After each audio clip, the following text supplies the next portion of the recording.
Okay, good afternoon.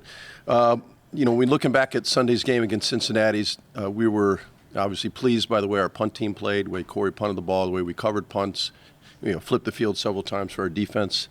Cade made both of his kicks, did a nice job there. We did a couple good things in the punt return game, but we can't have that rough in the punter. That really kind of changed the momentum of the game. We were playing great on defense. We were playing great on special teams. We were moving the ball a little bit on offense where we kept them off balance and we gave them the ball back. And that was just not a very good play by us and hurt our football team. I think we made up for it later in the game. Late in the game, we rushed him again. He shanked the punt off the side of his foot, and we got the ball at the plus 48 with 4.5 to go and gave our offense a chance with good field position. But, looking back, obviously I'm going to look at the good, the bad, and the ugly. But looking back at that roughing the punter penalty is something we don't have here. We don't have mistakes like that, and that was uncalled for.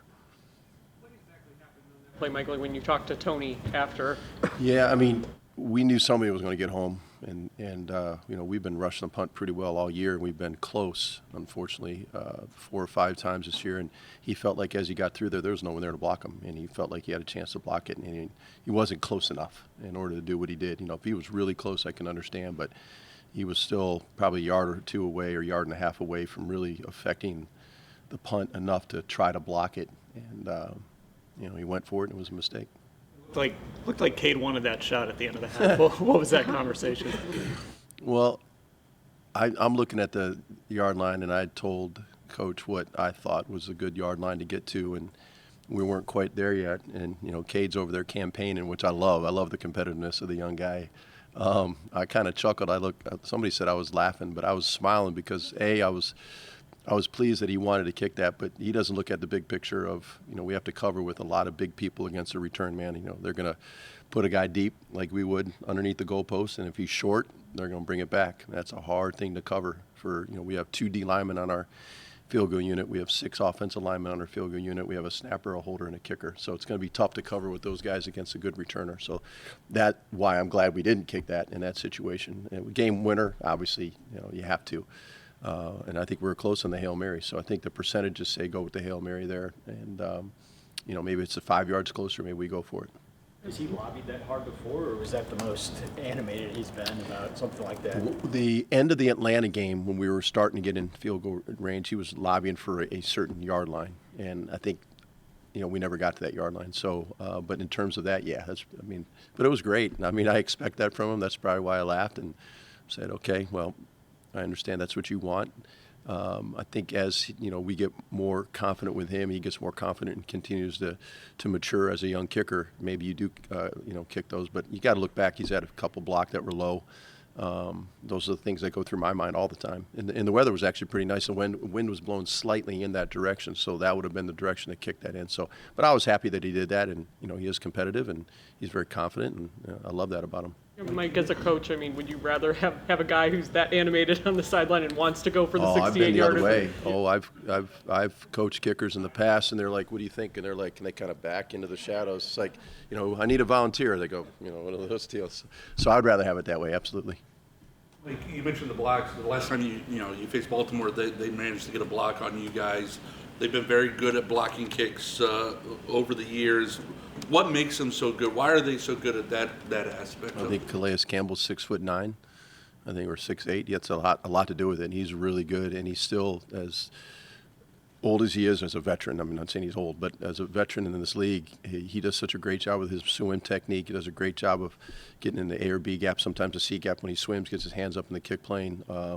He's very talented that way. They've always been really good off the edge. Marlon Humphrey's done a great job off the edge over the years. Seymour, 25's done a good job as of late. Malik Harrison, the one who blocked against us, that was a 60-some yarder that he just jumped straight up at the line of scrimmage. You can't protect against that. Hit him right in the face. So, they've got good players. They've done a nice job with their schemes, and we've got to do a great job getting the ball up in the air and have good timing, elevation, accuracy. That's what it's all about for a field goal unit. And that's where we're up to that challenge. So does that mean extra work this week? No, I think it's just – I'm sorry? On that particular issue? No, I think the thing with Cade, as we've mentioned the last few weeks, is getting the ball up in the air, great elevation. Ever since the Buffalo game, we've had the last 2 weeks or 3 weeks, he's done a really nice job of getting the ball up in the air, and that's been the emphasis. And we'll continue to emphasize that going forward. Doesn't matter who we're playing. You still got to get the ball up in the air. Calais Campbell, does that give you nightmares trying to watch the film and see what he's able to do out there? No, I mean, he's so talented. We got to find him. We got to know where he's at. We understand the swim, that they love to do the swim. That's kind of their deal, and we got to do a good job of staying low and square and meeting force with force and all the coaching points that we constantly talk about. Our protection's been very, very good all year, and I feel very good about the guys that we have out there. Back to the punt rush, Mike, with Tony. Is it always something where, I don't want to get the game plan, but is it always rush all the time for him, or are there different plays where you play off guys? Like, obviously, there's all-out rushes. Every week's different. Every week's different. Some teams like Baltimore, they've been a fake team in the past. You got to make sure you cover the eligibles. Make sure that if you do bring pressure, you got to make sure that the guys that are eligible that may go out for a pass or they may snap the ball, snap and run to the person protector. We call them the fullback. So we're always aware of those types of things depending on the call. So every week is a little bit different. Tony's assignment or anybody's assignments is week to week. Before the game in Baltimore, I saw like Cade and Justin Tucker kind of kicking next to each other. Tucker's booming them, and it almost looked like he's trying to get in Cade's head a little bit. Like, would you be surprised if he did that? I mean, No, I wouldn't be surprised by anything Justin Tucker does. He's a smart guy.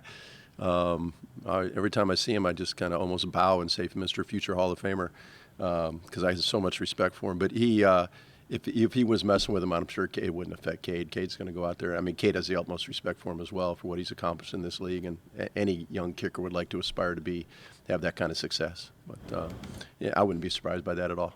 It could be unnerving watching him nail 60-yarder after 60-yarder in pregame. No, I mean, because Cade's going to nail 60-yarder after 60-yarder in pregame too. You just got to go out and do it in the game now, like Justin's done, to be honest with you.